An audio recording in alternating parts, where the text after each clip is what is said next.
부산 김해경전철 종착역 연장에 대한 민간 투자 사업 적격성 재조사가 KDI에서 실시되고 있습니다. 하지만 막대한 비용 때문에 종착역 연장은 당장 쉽지 않아 보입니다. 의령의 한 초등학교에서 돼지보다 못하다라고 하는 등 학생들에게 막말을 퍼부은 교사가 검찰에 넘겨졌습니다. 공부하는 시간을 쪼개 틈틈이 준비한 연극 작품으로 실력을 선보이는 대회가 밀양에서 오는 22일까지 열립니다. 도시와는 비교할 수 없는 추위가 이어지는 산촌에서는 일찍부터 겨울나기를 시작했습니다. 도심과는 또 다른 산골마을의 월동 준비를 취재했습니다.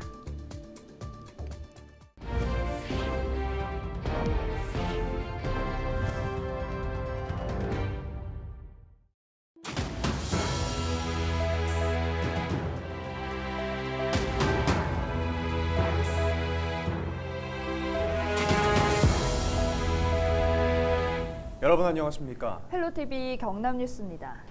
김해 3개 신도시 지역에 대규모 아파트 단지가 조성되며 2만 명이 넘는 시민들이 이곳에 살고 있는데요.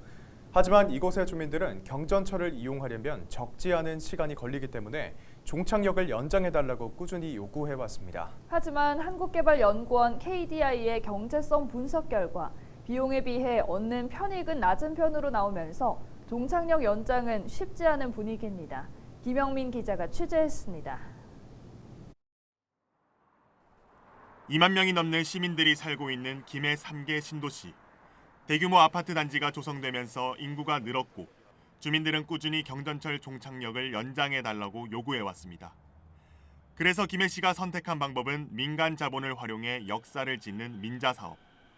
시는 민자사업으로 공사를 진행하기 위해 지난해 12월 KDI의 민간 투자 사업 적격성 재조사를 신청했습니다. 하지만 400억가량 드는 막대한 비용 때문에 현실적으로 종착역 연장은 쉽지 않아 보입니다. 게다가 김해시가 분석한 경제성 0.77인 것과 달리 KDI가 본 경제성은 0.42. 투입하는 비용보다 시민들이 얻는 편익이 상대적으로 낮다는 겁니다. 건축비가 많이 올라가고 지금 경기가 안 좋아지니까 건축비가 보통 한 30% 이상 올랐거든요. 그래서 좀 경제성이 악화된 것 같습니다. 또 다른 방법으로는 김해시에서 재정을 투입해 역사를 짓고 사업자에게 위탁 운영할 수도 있습니다. 하지만 김해시에서 막대한 예산을 들여야 하는 데다 효율성까지 떨어진다는 지적이 나옵니다. KDI는 빠르면 오는 12월 중 민간 투자 사업 적격성 재조사 결과를 김해시에 통보할 예정입니다. 헬로TV 뉴스 김영민입니다. 미래의 배우를 꿈꾸는 청소년들이 한자리에 모였습니다. 공부하는 시간을 쪼개 틈틈이 준비한 연극 작품으로 실력을 선보이는 대회가 밀양에서 진행되는데요. 배우와 연출 등 예술인이라는 꿈을 키워나가는 학생들을 만나봤습니다. 전주현 기자가 보도합니다. 컴컴했던 무대에 불이 밝혀지고 배우들이 등장합니다. 몸이 아픈 할머니가 계신 절에서 우연히 발견하게 된 일기장. 6.25 전쟁 당시 동생을 잃은 아픔에 아직도 동생을 기다리고 있는 할머니의 이야기를 풀어낸 6월의 일기입니다. 귀환이라는 뮤지컬을 보고 되게 나도 저런 거 한번 만들어보고 싶다 해서 되게 그냥 시작을 했었는데 생각보다 잘 써져서 이걸로 가자 이렇게 됐던 것 같아요. 공연을 앞두고 리허설이 진행되고 지도교사는 마지막까지 꼼꼼히 점검합니다. 배우들은 이번 대회를 위해 밤낮 없이 시간을 쪼개며 연습했지만 아쉬움이 남습니다. 아무래도 대사량이 진짜 많아서 대사 외우는 것도 되게 힘들었고 동선 맞추는 거랑 동선 짜는 것도 되게 힘들었던 것 같아요. 올해로 26회째를 맞는 대한민국 청소년 연극제. 전국에서 예선전을 거쳐 올라온 19개 팀이 본선에 참가합니다. 학생들의 가족과 친구, 역사, 꿈 등을 주제로 학생들이 직접 각본을 짜고 무대도 설치해 직접 무대를 만들어 나가는 대회입니다. 청소년들이 하는 거는 그 청소년들이 지금 어떤 생각을 가지고 있고 어떤 정서, 어떤 문화, 어떤 환경에 이제 처해 있는지를 잘 살펴볼 수 있는 기회가 되니까 굉장히 청소년들을 엿볼 수 있는 그런 좋은 기회인 것 같습니다. 그래서 많이 구경 오시기 바랍니다. 대한민국 청소년 연극제는 청소년들의 연극 경연대회뿐만 아니라 사투리 연기 경연대회와 연극 관련 학과 입시 정보 부스 등 부대 행사도 함께 열립니다. 청소년들의 꿈과 열정이 가득 담긴 무대인 대한민국 청소년 연극제는 오는 22일까지 밀양 아리랑 아트센터에서 열립니다. 헬로티비 뉴스 전주현입니다. 이제 본격적인 겨울로 접어들었습니다. 이다솜 아나운서는 이 겨울을 보내기 위해서 집에서 준비하는 게 있을까요? 저는 보일러 온도 높이거나 전기장판 켜고 자거나 그러는 것 같습니다. 네, 맞습니다. 이 도시에 사는 대부분의 분들이 이런 겨울철 생활 모습을 보낼 텐데요. 그럼 산촌에 사는 분들은 어떤 겨울을 보낼까요? 도시와는 비교할 수 없는 추위인 만큼 이분들의 월동 준비는 남다르다고 하는데요. 김수아 기자가 보도합니다. 지난해 6월 자연이 좋아 귀촌한 차순민 씨.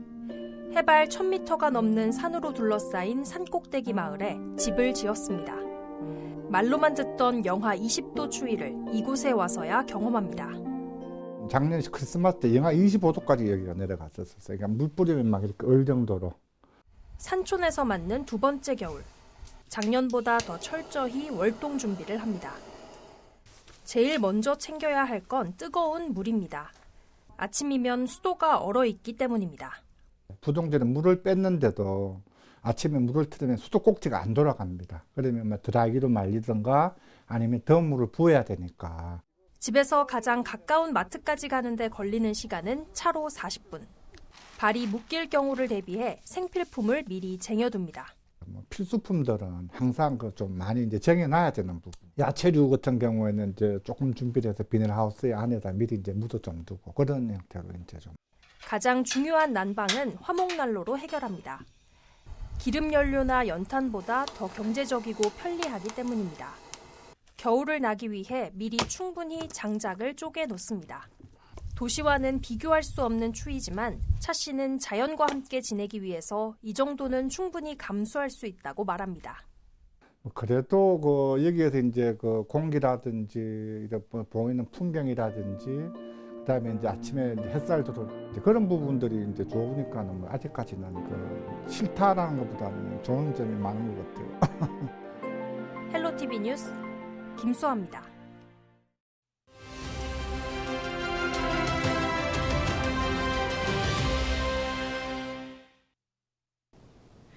물가는 오르고 소득은 줄어들고 경기가 침체되면서 내년 가계 소비가 올해보다 더 줄어들 거란 조사 결과가 나왔습니다. 전국경제인연합회가 지난달 여론조사기관 모노리서치에 의뢰해 국민 1000명을 대상으로 2023년도 소비지출 관련 조사를 했는데요. 가계 소비지출이 올해에 비해 평균 2.4% 감소할 거란 결과가 나왔습니다. 응답자의 절반 이상인 56.2%가 내년에는 씀씀이를 줄일 계획이라고 답했다고 합니다. 정경련은 벌이가 시원찮을수록 경기 침체에 따른 영향을 많이 받아 돈 쓸 여력도 줄어든다고 설명했는데요. 이런 가운데 미국 중앙은행인 연방준비제도가 내년에는 올해보다 공격적인 금리 인상에 나설 가능성이 높다는 보도가 이어지고 있어 우리 금융시장에도 큰 영향이 예상됩니다. 물가도 오르고 금리도 오르고 월급 빼고 다 오른다는 푸념 속에 허리띠를 바짝 조여야겠다는 분들이 많은데요. 이럴 때일수록 근검절약이란 네 글자가 머릿속에 소환되는 건 저뿐일까요? 데일리 브리핑이었습니다. 올해 기름값이 많이 오르면서 시설 농가의 난방비 부담도 덩달아 올랐습니다. 서부 경남에서 많이 재배하는 딸기와 고추 농가에선 에너지 절감에 안간힘을 쓰고 있습니다. 조서희 기자의 보도입니다. 진주양 꽈리고추 농가입니다. 따뜻한 바람을 내뿜는 난방기가 가동되고 있습니다. 1,400평짜리 고추 농가에서 지난 한 달 동안 지출된 난방비는 1,500만 원 안팎. 기름값 부담이 커지면서 20도에 맞춰두던 설정 온도는 18도로 떨어뜨렸습니다. 생산비가 많이 들다 보니까 자연적으로 제가 온도를 줄 수가 없더라고요. 까리만 이렇게 집은데 올 금년같이 이렇게 사실 고인건비 모든 게 이렇게 어려운 거는 제가 까리 농사 짓고 처음이라고 생각합니다. 동절기 난방이 필요한 딸기나 토마토, 파프리카 농가도 상황은 비슷합니다. 지난달 기준 농업용 면세등유 가격은 리터당 1,380원으로 지난해보다 58% 올랐고 재작년보단 2.5배 높아졌습니다. 가온에너지를 사용하는 경남 시설 채소 농가 중 77%가 유류를 사용하는 만큼 경영비에서 난방비가 차지하는 비율 역시 고추 29%, 파프리카 24% 등으로 높은 수준입니다. 이렇게 일부 농가에선 천장에 낙엽 보온 커튼을 설치했습니다. 여러 겹의 커튼을 통해 야간 시간에도 기온이 떨어지는 걸 막겠다는 겁니다. 경남도 농업기술원은 지역 농가를 불러 모아 난방비 절감 기술을 안내하고 나섰습니다. 열화상 카메라를 비롯해 에너지 절감에 도움이 되는 장치들을 소개하고 온풍 난방기의 그을음과 분진을 제거해 열 효율을 높일 수 있는 방법을 직접 시연한 겁니다. 분진층이 두터워지게 되면은 열 이용 효율이 80%에서 60%로 떨어지게 됩니다. 따라서 주기적으로 난방기 버너를 분해해가지고 진분을 청소하게 되면은 열 이용 효율과 화재를 예방할 수 있겠습니다. 경남 시설 채소 면적은 만 23헥타르로 전국에서 가장 많은 수준. 난방 비용 부담이 커지면서 에너지 절감 설비와 기술에 대한 관심이 높아지고 있습니다. SCS 조사입니다.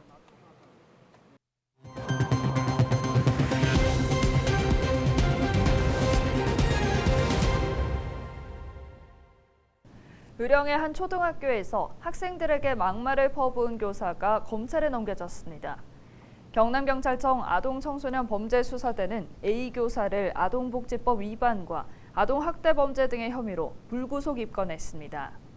A씨는 지난 10월 중순 두 차례 5학년 학생들을 상대로 돼지보다 못하다, 부모는 너를 싫어해서 괴물로 키운다 등 폭언과 막말로 학생들을 정서적으로 학대한 혐의를 받고 있습니다. 이번 사건이 알려진 뒤 경남도 교육청은 A씨의 직위를 해제했으며 학생들의 피해 회복을 위해 심리 상담과 치료를 진행했습니다. 경상남도가 안보전략 산업을 중심으로 좋은 일자리 만들기에 나섭니다. 경남도는 6일 중소벤처기업진흥공단과 한국생산성본부, 한국산업기술시험원, 경남테크노파크와 함께 경남 안보전략 산업 육성을 통한 좋은 일자리 창출, 업무 협약을 맺었습니다. 협약사항은 협력 네트워크 구축과 운영, 기술사업화 지원 강화, 글로벌화 협업 지원 등입니다. 모든 기관은 안보전략 산업의 유망한 중소벤처기업을 집중적으로 육성해 좋은 일자리를 창출하는 데 힘을 모으기로 했습니다. 이날 협약식에서는 경남 안보전략 산업 육성 네트워크의 출범식도 함께 열렸습니다. 거제식물원 정글돔이 전국관광기관협의회의 2022년 친환경 추천 여행지에 선정됐습니다. 거제 정글돔은 사계절 다양한 식물을 접할 수 있는 생태 체험이 가능하다는 점에서 탄소 중립을 실천한 관광자원으로 높이 평가받았습니다. 전국 25곳 중 경남에서는 하동 탄소 없는 마을과 거제 정글돔 두 곳만 이름을 올렸습니다.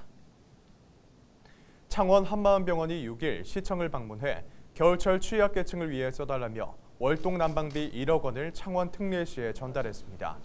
창원 특례시는 전달받은 난방비를 경제적 어려움을 겪고 있는 위기가구 667세대에 15만 원씩 지급할 계획입니다. 창원시가 시내버스 노선 개편을 앞두고 오는 13일부터 시민들의 의견을 듣습니다. 주민설명회는 5개 구별로 나눠 13일 마산 하포구청을 시작으로 14일은 진해구, 15일은 마산 회원구와 의창구, 16일 성산구 순으로 진행합니다. 창원시와 용역업체는 주민 의견 수렴과 교통전문가 자문회의 등을 거쳐 노선 개편 최종안을 마련할 계획입니다. 경남FC가 지난 3년간 팀을 이끈 설기현 감독과 재계약했습니다. 경남FC는 K리그1 진출 실패라는 설 감독에 대한 책임론이 제기됐지만 유소년 출신 선수를 팀의 주축으로 성장시켰다는 점을 높이 평가해 다시 계약을 했다고 밝혔습니다. 이상으로 뉴스를 마칩니다. 함께해 주신 여러분 고맙습니다.